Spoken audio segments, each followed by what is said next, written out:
Hey guys, this is Dan from Primal RC. I wanted to show you our new engine for the Raminator and the Mega Trucks.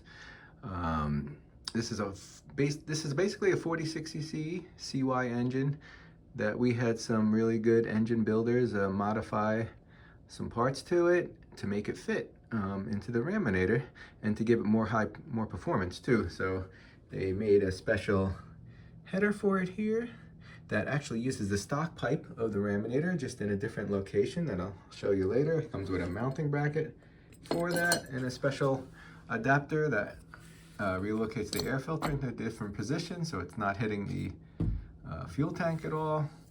And that's really it. And actually it has a really good clutch on it too, upgraded from the original. And this engine, even though it's a 46 and the original is a 49, this just puts out a lot more power, and it's a lot more better quality engine, and it revs a lot higher, which is really nice than the stock engine. So not only are you getting more power for low end, you're going to have much more RPM, which is going to give you a much better top speed too. So, and the price range on this is reasonable. So we're hoping to keep it like under $1,000 for the whole package that you see here, and you just drop it in. Once you get your old engine out, it drops in real easy, which is a video I'm going to show you right now on how to do that. Thanks. All right, so before I put it in, I'm going to want to hook up the remote kill switch. And to do that, you have to remove this motor cover. It's real easy. Luckily, we include a nice wrench for that with the Torx bit right on it. So I'm going to take that off to get to the wires of this kill switch, and I'll show you how to do that. Alright, so this is an old truck I had that I already had this cut out for another engine a long time ago, and then I went to fit this one in and I just noticed it needed to be cut a little bit more. So I cut it down just a little bit more than the other engine that was in it, just to clear this. And once you cut this piece, this engine slides in super easy. You just kind of fish it. Like right now it's just all loose. See?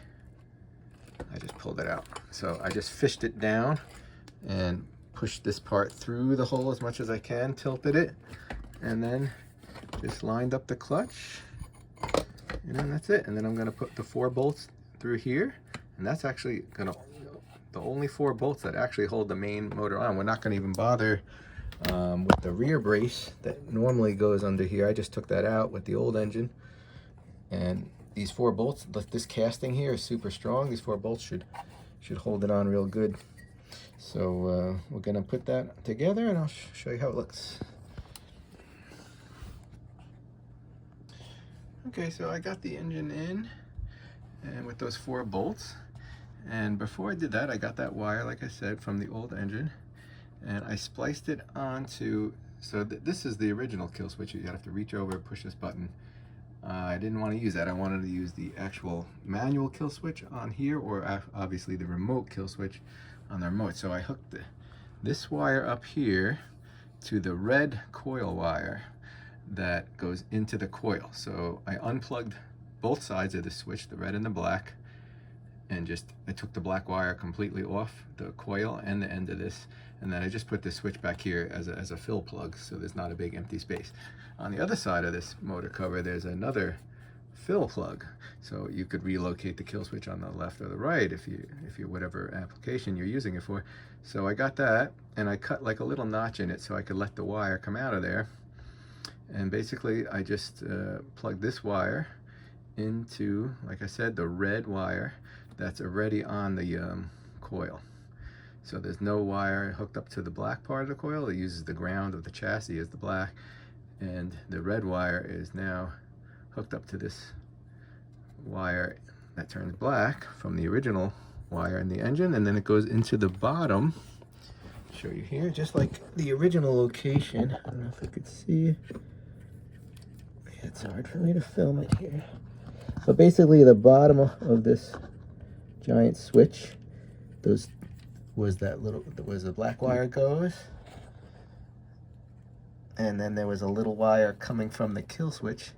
It's another little black wire that's in the wiring harness. So 2 little black wires are going to be on the bottom of the switch. And once you do that, you could use the remote kill switch from the remote from channel 3, just like in your original truck, original engine, or you could always kill it from here. If for some reason that's not working, you have to kill the engine, you could do that. Or as a last resort, you could always just choke the engine. You could reach in here and choke it. That'll stop the engine from running if for some reason, nothing's working for some reason. You need to shut the engine off, just choke it. All right, I'm going to show you. Actually, I did hook up the fuel lines. On this carburetor, it's different than the average carburetor where the input is usually on the bottom. So it sucks the gas in through the bottom and it vents out the top. This is the opposite way around. I can't really show you here, but it basically, you put the input on the top. So from the pickup to, from the fuel filter that's inside here, goes into the line that goes right onto the top of the carb, and your vent line would go on the one on the bottom. And now I'm going to install the pipe and then the air filter, and I'll show you how it looks. So far it's really nice. The pull starts right here, low on the bottom, so it's going to come right out between the roll cage when the body's on. So far so good.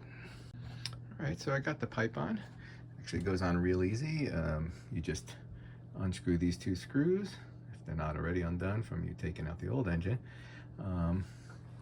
To remove this bar, some people remove that bar, but now you don't even need to remove that bar. That bar could stay in, and you're going to screw this screw right back into it with this pipe mount on. You could leave these loose until you put the actual pipe on, then tighten these up.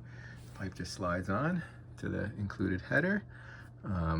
You could use the spring to hold them together, or you could use clamps. I like to put a fresh piece of hose and two nice clamps that seals any air from escaping from either side, just in case it's trying to escape. That the clamp helps hold it nice and tight on there. So you could do that. You could put the spring also, and also this bar that you probably took out to take the engine out, you could put that back on now. It actually clears with plenty of room. So the only bar that's missing is the center bar. That's exactly where the spark plug would go, so you can't put that one back in. And then basically once I got all that on, nice and tighten it up, and then I just tighten a little nut underneath it, and it's on there. And now I'm just gonna put the air filter on. I'm gonna oil the air filter, just slide it on and put a clamp on, and I'll show you how that looks.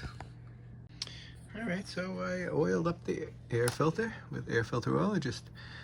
You just put some all around the sides of it and smear it around with your fingers.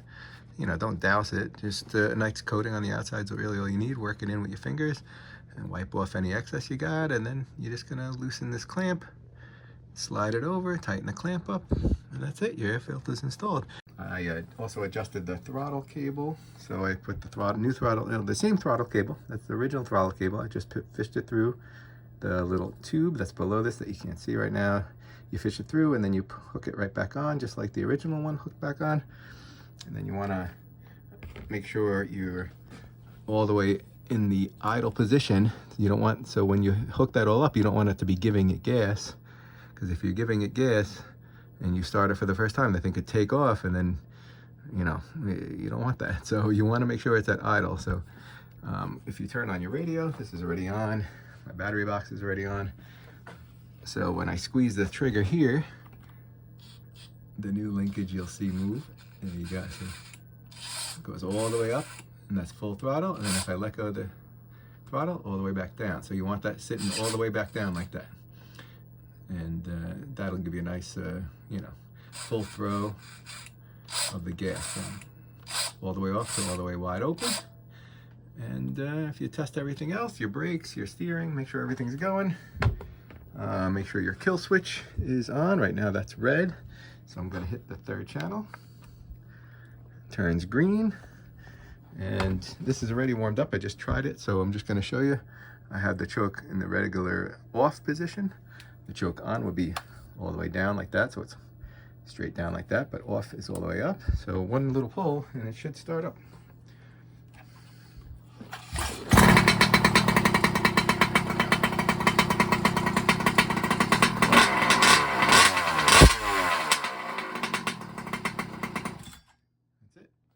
Sounds like she's ready to go. I'm gonna break her in and eventually do a nice running video. Thanks a lot for watching. Sorry about all this bad filming and stuff, but hopefully you get the idea of how it all installs.